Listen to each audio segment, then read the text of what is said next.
बड़ा महिमामय है आश्रय। अभी परसों ही शायद एक भगत जी हैं, वो कह रहे थे रात्रि के दर्शन और उत्सव मना करके जा रहे थे और अचानक नींद आ गई। पूरी रात उनको लगा अचानक नींद आ गई, तो पार्श्व में बैठे हुए जनों ने सावधान किया, तो फिर गाड़ी से उतरे, मुख धोया। फिर ऐसा हुआ कि 15-20 मिनट सत्य कहते हैं, वो कह रहे थे हम धाम में खड़े हैं, एक शब्द भी झूठ नहीं बोले, मुझे होश ही नहीं रहा और मेरी गाड़ी कैसे चलती रही। 15-20 मिनट बाद जब चेतना आई तो घबरा गए कि गाड़ी कौन चला रहा था। और जहां बहुत सी गाड़ियां आ जा रही, उनका निश्चित प्रभु मेरी गाड़ी बैठकर चला रहे थे। मैं एक शब्द भी झूठ नहीं बोल रहा, कोई बड़ाई की बात नहीं कर रहा। ये मेरा हृदय, कोई माने ना मान, वो कह रहे थे मेरा हृदय देख रहा था मेरे प्रभु चला रहे हैं। उत्सव करके रात्रि का दर्शन पूरा और फिर गए, तो अचानक एकदम ऐसी नींद की स्थिति। अच्छा, दिन की दिनचर्या अपनी गृहस्थों की होती है और रात में पूरा यहां जगे। सर्वतो भावेन आप प्रभु के प्रति समर्पित है, वो आश्चर्य जीवन मंगलमय हो जाएगा। मान लीजिए एक बार श्री नारदानंद सरस्वती जी महाराज नैमिषारण्य के कहीं संतों की संगोष्ठी में जाना था, बहुत दूर। बहुत विद्वान वेदांतदर्शी ब्रह्मबोध संपन्न महापुरुष है नारदानंद सरस्वती जी महाराज। रास्ते में गाड़ी खराब हो गई, जहां कई किलोमीटरों तक कोई नगर नहीं, कोई। अब वहां संतों की सभा में पहुंचना था, कैसे? तो दंडी सन्यासी थे, तो उनका देखो ये बात किसी से कहना नहीं, ऐसे रखा दंड नारायण को और कहा स्टार्ट कर। स्टार्ट हो गया। जब लक्ष्य में पहुंची दंड नारायण को हटा लिया। कोई दुर्लभ नहीं है। अनंत ब्रह्मांडों को जो अपने संकल्प से चला रहे हैं, वो एक हमारे जीवन के रक्षक हो, ये कोई आश्चर्य की बात नहीं। शरणागत के लिए कोई आश्चर्य नहीं। वो देहातीत स्थिति एक क्षण में प्रदान कर सकते हैं, हमें कल्पों लग सकते हैं। इसीलिए यहां कहा नमो नित्यम वृंदावन तरुलताभ्या करुणया। वृंदावन की लता खगमृग पशु पंछी, वृंदावन के रसिक जन, वृंदावन वासी जन, ये सब करुणामयी लाडली की करुणा स्वरूप है। ये हम पर दया करें। किरंतिभ्या, इनकी कीर्ति का गान करें, इनके दर्शन करें, स्पर्श करें, इनकी बातें सुने और स्मरण करें तो विभांतिभ्या पावे प्रकृति रस सारात्म महसा। प्रकृति रस से परे जो सार तत्व है, परम रस प्रेम, वो तुम्हारे हृदय, और प्रेम ही देहातीत स्थिति प्रदान करता है। चाहे आत्मरति बोलो या प्रिया प्रीतम की रति, माने प्रेम या आत्म प्रेम, तो इतना गाढ़ अवस्था की अवधूत स्थिति शरीर की शुद्ध ही नहीं है। प्रेम प्रियालाल के प्रकट रूप में इतना प्रेम, शरीर शुद्ध ही नहीं है। शरीर शुद्ध छूटना कोई कठिन बात नहीं। एक उदाहरण में पूज्य भाई जी ने लिखा कि एक कोई वंदना कर रहे थे, तो उनका नियम होता है कि जिस समय उनका समय हुआ वो अपनी वंदना करते हैं अपने ईश्वर की। तो रुमाल बिछाई और वंदना कर रहे थे। तो कोई नवयुवती किसी अपने प्रीतम से मिलने के लिए जा रही थी, जहां नियति स्थान था। वो उसके ध्यान में भाव में भरी उसको लांग के चली गई। वो रास्ते में ही कर रहे थे और वो वंदना करके देखा कि वही स्त्री कुछ क्षण बाद लौट के आ रही। तब कहा क्यों, तुम्हें इतना ज्ञान नहीं कि मैं वंदना कर रहा था और तुम हमारे को लांग के चली गई? कब? बोले अभी थोड़ी देर पहले। आप वंदना कर रहे थे किसकी? बोले अपने मालिक की, आराध्य देव की। हम तो एक नाशवान शरीर के राग में थी, तो इतने बड़े तुम हमें नहीं दिखाई दिए, लांग के चली गई, और तुम अनंत ब्रह्मांडों के मालिक की वंदना कर, तुम्हें पता चला कि मैं तुम्हें नांग के चली गई। क्या वंदना कर रहे थे तुम? हम तो एक नाशवान शरीर में आसक्त थी, उससे मिलने गई थी, तो तेरी शुद्ध नहीं रही, तेरे को नांग के चली गई, मुझे पता नहीं। लेकिन तू परम आराध्य देव की, परम प्रभु की आराधना कर रहा, तुझे पता चला मैं नांग के चली। कहां तेरी एकाग्रता थी, कहां तेरे को प्रेम है? ये देह शुद्ध भूलना कोई बड़ी बात नहीं, बड़ी बात है तन्मय हो जाना। हमारा राग एक जगह एकत्रित हो जाए, गलत जगह एकत्रित होगा, विनाशी जगह में एकत्रित होगा, तो परिणाम में गलत और विनाशी हाथ लगेगा। इसीलिए इस अमूल्य प्रेम को प्रभु के नाम रूप लीला धाम में समर्पित करना चाहिए। ये महिमा धाम की कृपा से प्रकट होती है। देहातीत अवस्था देखा गया है महापुरुषों के जीवन में। श्री भोलानाथ जी महाराज बहुत ही पढ़े लिखे, लौकिक विद्या के भी पारंगत विद्वान, मन में श्री प्रिया प्रीतम राधा कृष्ण के प्रति आकर्षण, जब सर्वस्व छोड़कर वृंदावन आए। देखो, निश्चय में बड़ी सामर्थ्य होती है। वृंदावन आकर उन्होंने निश्चय किया कि मेरे जीवन का लक्ष्य अब है श्यामा श्याम की प्राप्ति। बहुत धैर्यपूर्वक निश्चय करना चाहिए।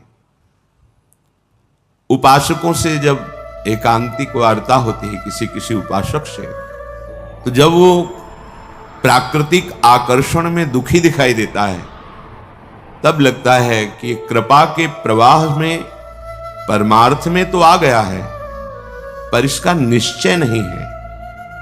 क्योंकि निश्चय ना होने के कारण भोगाकर्षण में वो जलता है और चाह करता है भोगों की।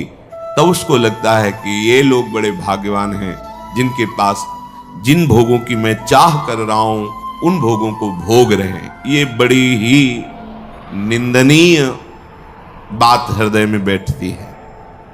बड़ा जीवन जलनमय हो जाता है, क्योंकि परमार्थ का निश्चय नहीं, पथिक परमार्थ का, और भोगों के प्रति महत्व बुद्धि, सुख बुद्धि। इस स्थिति के साधक को चाहिए धैर्य पूर्वक सत्संग सुनकर विवेक के द्वारा ये निश्चय करे कि मेरा सौभाग्य कितना बड़ा, हमें धाम मिला, ना जानते हुए ना चाहते हुए परम मार्ग मिला। बिल्कुल कहीं ऐसी कोई साधना नहीं, पर प्रिया प्रीतम के प्रेम मार्ग के पथिक कहलाने का सौभाग्य मिला। संसार के प्रपंचों में महान क्लेशों में पिसते हैं जीव, प्रभु ने निकाल दिया। कोई जिम्मेवारी नहीं, एक ही जिम्मेवारी है, अपनी श्वासों को प्रभु के चरणों में अर्पित कर दो। समस्त प्रपंचों से रहित परम स्वतंत्र जीवन भगवत मार्ग का। पर आप समझ नहीं पा रहे। आपको लगता है कि इन भोगों को भोगने वाले बड़े भाग्यवान हैं, बड़े सुखी हैं। यही हमारी दुर्दशा है।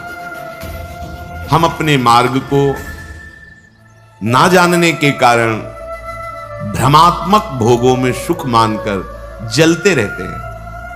ऐसे साधक को जब माया अपना आकर्षण पैदा करती है तो फिसलने में देर नहीं लगती। इसलिए श्रीपाद, पहले आप निश्चय करो। वृंदावन आपको मिला, सत्संग मिला, तो निश्चय में कमजोरी क्यों है? ये आशा की फांसी क्यों बनाए हुए हैं कि अभी तो नहीं पर कभी? ये आशा श्री जी से मिलन की बनाओ। प्यारी जू प्यारे जू, आज तो नहीं पर कभी तो मिलेंगे ना। ये आशा नहीं है। आशा इस बात की है कि आज तो नहीं पर कभी अवसर लग जाए तो ये भोग मिल जाएंगे। अंदर देख लो, ये अंदर की बात है। आशा ही परमम दुखम, नैराश्यम परमम सुखम। इसे समझ नहीं पा रहे आप। दुख के लिए आप खुद रास्ता अंदर रखे हुए हैं, जगह रखे हुए हैं। आशा, भोगों की आशा। तुम आज निश्चय नहीं कर सकते हमारा मार्ग प्रिया प्रीतम की प्राप्ति का हमें सौभाग्य से मिल गया। कितने हो भाग्य। जहां श्रीपाद कह रहे हैं, पुनंति ब्रह्म रुद्रादीन एशाम चरण रेणवः सर्वभावेन में सेव्य अस्ते वृंदावन वासिना। भगवान रुद्र, शंकर, ब्रह्मा आदीन और भी बड़े बड़े महापुरुष एशाम चरण रेणवः, जिनकी चरण रज के लिए तपस्या करते हैं, प्रार्थना करते हैं, याचना करते हैं, जो रज शिव शनकादिक याचक, सर्वभावेन में सेव्यास्ते वृंदावन वासिना। हमें सौभाग्य मिला कि सर्वतो भावेन ना चाहते हुए भी हम रज में वास कर रहे हैं। कहां ऐसी चाह थी अखंड वृंदावन वासी बने, कहां चाह थी श्यामा श्याम के अनन्य उपासी बने। कृपा रूपी अनुग्रह रूपी वायु ने मुझे पहुंचा दिया। किस रज में रह रहे हैं? कह रहे पुनंति ब्रह्म रुद्रादीन येषाम चरण रेणवः, जो भगवान ब्रह्मा भगवान महादेव शनकादि को भी पावन करने की सामर्थ्य, पुनंति पुनंति ब्रह्म रुद्रादीन, बड़े बड़े मां, वो हमें, हम जैसे अज्ञानी को, अनाधिकारी को, जहां भोगों की चाह है, ऐसी चाह ही नहीं है, वहां मुझे श्रीधाम वृंदावन वास मिला, रज सेवन करने का सौभाग्य मिला। हम प्यारी जू के हैं ऐसी ठसक से कहने का सौभाग्य मिला। फिर हमारे निश्चय में क्यों कमी है? हमारा निश्चय दृढ़ होना चाहिए। भोलानाथ जी ने निश्चय किया कि बस अब प्रिया प्रीतम की प्राप्ति करनी। निश्चय में बड़ी जल्दी स्थिति आती है। ये जो हमारे अंदर भागवतिक आनंद का प्रादुर्भाव नहीं हो रहा, इसमें निश्चय की कमी है। नहीं चाहिए मुझे अब लोकांतर के भोग, पदवी, यश, प्रतिष्ठा, अब मुझे प्रिया प्रीतम चाहिए। अब छक के भजन करना है, रात दिन भजन करना, ऐसा निश्चय करो। देखो इस निश्चय में कितनी पवित्रता है, कितना बल है, कितनी दिव्यता है। भोलानाथ जी की दिनचर्या बन गई। चतुराशी जी का गान, चतुराशी जी का मनन, प्रिया प्रीतम के मंत्र नाम का रटन। धीरे धीरे इतनी उदासीनता बनी, किसी से मिलना जुलना, किसी के घर भिक्षा के लिए जाना, ये सब बंद कर दिया। बस यमुना जी के किनारे श्रीमद चतुराशी जी का गायन, मंत्र का जप, प्यारे जू के ध्यान में। शाम के सेवा कुंज दर्शन करने जाते, बंदरों को जो चना डाला जाता है, उसकी जो ठुड्डियां पड़ी होती, अर्थात जो बंदर भी नहीं खाते थे, बहुतायत चना, वो उठा लिए मुट्ठी दो मुट्ठी और यमुना किनारे बैठकर उनको चबा लिया। रात दिन भजन। ऐसी स्थिति कि अब तो रहा नहीं गया, चिल्ला चिल्ला के रोते, हा स्वामिनी, हा लाडली। प्रेम की पीर उनके हृदय की वाणी जी में लिखी, हा लाडली, हा प्रियाजू। ब्रजवासी जन सुनते तो प्रार्थना करते प्रियाजू से कि अगर हमारे कोई सुकृत है तो लाडली आप प्रसन्न हो जाओ, बाबा को दर्शन दे दो। इतनी विकलता, इतना रुदन। दिन राधा वल्लभ जी के श्रीअंग के दर्शन करने गए, भाव में भरे निहार रहे थे। होली उत्सव चल रहा था। प्रियाजू के पार्षद बड़ी बड़ी पिचकारियों से रंग डाल रहे थे। अहो भाग्य होता है जिनके ऊपर रंग पड़ता है, संसार का रंग तो पड़ ही रहा है। अहो भाग्य उनके जिनके सामने प्रभु विराजमान है, और फिर उनके पार्षद जन उन्हीं कर कमलों से जिनसे श्रीअंग सेवा करते हैं, वो रंग डालते हैं, गुलाल डालते हैं। समीप ही थे, भर की पिचकारी मारी लीला श्री जी की, उनके कान में सी रह गई, पर्दा फट गया, रंग युक्त जल अंदर। जो श्रीपाद करे जीवन ने वो मृत प्रायो, देहादौ निरहम ममा। देह भाव से अतीत, अहमता ममता शून्य स्थिति प्रेममयी। अब वो जल पीड़ा देता है, पक जाता है, फिर उसमें कीड़े पड़ जाते हैं। कोई किसी से नहीं करता। सेवा कुंज दर्शन करने गए तो ऐसे कीड़े, जो लोगों ने देखा तो अरे बाबा तुम्हें तो बड़ा कष्ट। कुछ नहीं, श्री जी की लीला है। नहीं, उस समय मथुरा जलना पड़ेगा। बहुत जब प्रार्थना राजी हो गए, ये भी श्री जी की लीला। रोग रूप से प्रभु आए हैं तो औषधि रूप से उनकी पूजा हो, ले गए। डॉक्टरों ने देखा, कहा इनका तो बड़ा ऑपरेशन होगा क्योंकि सड़न हो गई बहुत दिन से। उनके पास जो निज जन सेवा में बनकर गए थे, उन्होंने कहा आपके कान का ऑपरेशन होगा, आपको बेहोश करना पड़ेगा, ये ऐसे नहीं होगा। तो कहा नहीं, आप 30 मिनट पहले बता दीजिए आपको बेहोश की जरूरत। बोले बहुत कष्ट हो, उसमें बेहोश कर दो। बोले आप बता दीजिए। तो लोगों ने डॉक्टरों से कहा कि स्थिति प्रज्ञ महापुरुष हैं, स्थिति प्राप्त महापुरुष हैं, ये जैसा कहते हैं वैसा ही करो। वो आए, उन्होंने कहा कि अब 30 मिनट बाद ऑपरेशन होगा। श्री हरिवंश राधा गए। वो डॉक्टर आए ऐसे कि ऑपरेशन के कुछ देर बाद बाबा श्री हरिवंश चुपके से सो के उठे, श्री हरिवंश श्री हरिवंश, राधा राधा राधा, हो गया ऑपरेशन। अच्छा उठे, आश्चर्यचकित सब नर्स डॉक्टर, क्या है ये, शरीर का ऑपरेशन हो रहा है, आप श्री जी की सेवा में है, भावदेह से क्या फर्क पड़ता है। ये स्थिति। नमो नित्यम वृंदावन तरुलताभ्यः करुणया कीरंतिभ्यः सर्वान् पिच पुरुषार्थान् सकृदपि विलोकात्। यहां देखना भजन है, विलोकात्, यहां की लताओं का दर्शन। यहां आप आए हैं, आपको पता नहीं कि ऐसे महापुरुष का स्पर्श हो जाएगा, सारे दुष्कृत आपके नष्ट हो जाएंगे। आप भीड़ में चल रहे हैं, कौन किस कोटि का भजनानंदी है ये बाहर से थोड़ी दिखाई देता है। ये प्रेमियों का देश है वृंदावन। पता नहीं किस पर दृष्टि पड़े, कितनी ऊंची स्थिति का वो प्रेमी महात्मा गृहस्थ भेष में दिखाई दे रहा है, पागल भेष में दिखाई दे रहा है, या विरक्त भेष में दिखाई दे रहा है, कोई आपको आकर्षण नहीं लग रहा, और प्रिया प्रीतम की बहुत ऊंची प्रेम स्थिति में है। इनके दर्शन का, इनके स्पर्श का, इनके सानिध्य का देवर्षि नारद जी कह रहे अमोघश। भाई जी ने कहा जैसे आप सो रहे हैं और सूर्य उदय हो गया है तो अंधकार नष्ट हो गया, पर आपको पता तब चलेगा जब नेत्र खुलेंगे। ऐसे ही महापुरुष का संग हो गया, अब आपका तो कल्याण निश्चित है, पर आपको पता तब चलेगा जब आपके अंदर कल्याण स्थिति जागृत हो जाएगी।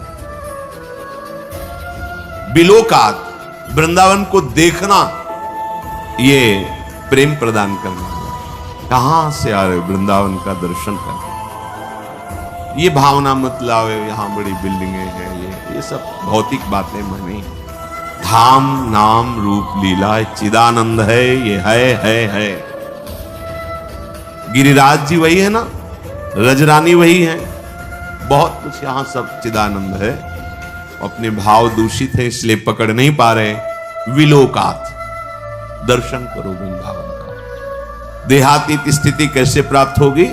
विलोकात, संस्पर्शात, यहां की लताओं का स्पर्श, रजरानी का स्पर्श, स्वाभाविक वायु बड़े बड़े महापुरुषों का, यमुना रसरानी का, बिहारी बिहारिंजू का स्पर्श करके आपके शरीर को स्पर्श करें। बड़े बड़े तीर्थों के अवगाहन से जो बात नहीं बनेगी वो यहां की वायु हवा बना देगी। ये वृंदावन की वायु है। स्पर्शात, यहां की रज, यहां की लताएं, यहां के खगमृग पशु पंछी, यहां के रसिक जन, स्पर्श हो ही जाएगा, बाह्य और आंतरिक दोनों हो जाएगा। कथनाच, वृंदावन का नाम, वृंदावन की जय घोष, वृंदावन धाम की प्रिया प्रीतम का नाम, उनकी जय घोष यहां स्वाभाविक होती रहती है। जय जय श्री राधे, वृंदावन धाम की जय। बार बार यहां तुम्हें चलत फिरत सुनियत है, श्री राधा वल्लभ लाल। ऐसे वृंदा विपिन में बसत रहो शब काल। यहां चलते फिरते बिल्कुल आप एक भी नाम न जप करें तो भी यहां भजन होने लगेगा। यहां का प्रभाव है। यहां फिरे स्वार्थ आपने, भजन गए फिरे बाह। भजन आपको पकड़ लेगा, आपको भजन पकड़ लेगा। भजन गए फिरे बाह। कथनाच, श्रवणाच, वृंदावन की महिमा सुनना, वृंदावन की महिमा कहना, और स्मरण तो स्मरण करना। कई बार सत्संग में कहा है, जैसे आप यहां आए हैं 1-2 दिन के लिए तो अपने मानस कैमरा को बहुत संभाल के रखिए। यमुना रस रानी की शोभा भरिए, बिहारी जी के श्री अंगों को, राधा वल्लभ लाल, राधा रमण जी के श्री अंगों को एकाग्रता पूर्वक देखिए। बैठा लिए अपने मानस कैमरा पे वो छवि, वो शोभा, वो झांकी। आप एक एक चीज वृंदावन की भर के ले जाइए हृदय में, और फिर कुछ मिनट एकांत बैठकर दर्शन कीजिए। धीरे से पहुंचिए एकाग्रता पूर्वक। अब बिहारी जी के गेट में गए, डेहरी में प्रणाम किया, अब आंगन में पहुंचे, बिहारी जी को दर्शन कर रहे हैं। आह कैसे भी। अब राधा वल्लभ जी पहुंचे, अब राधा रमण जी पहुंचे, सेवा कुंज गए, निधिवन राज गए, अब परिक्रमा दे रहे हैं, अब यमुना रस रानी का आचमन कर रहे हैं, अवगाहन कर। वृंदावन को चिंतवन यह दीप उर्बार, कोटि जन्म के अघतमह काट करे, करोड़ों जन्मों के पाप नष्ट हो जाएंगे। कुछ लेना देना नहीं, अपने अंदर ये चिंतन भर लिया और एकांत में चिंतन कर रहे हैं, आपका शरीर कहीं छूटे, आप वृंदावन ही आएंगे, आप प्यारे जू को ही प्राप्त होंगे। स्मरण तो स्मरण करना। विभांतिभ्या पावे प्रकृति रस सारात्म महशः, प्रकृति से परे रस का सार जो महाप्रेम रूप श्रीधाम वृंदावन है, ये आपको निश्चित प्राप्त हो जाएगा यदि विलोकात, संस्पर्शात, श्रवणात, कथनाच, स्मरण तो। श्रीपाद देहातीत स्थिति प्राप्त करने का साधन बता रहे हैं। नमो नित्यम वृंदावन तरुलता, प्रणाम करो वृंदावन को और उल्लसित हो, ओहो वृंदावन आया हूं, कितने हो भाग्य। वृंदावन वासियों की चरण रज में प्रणाम करो।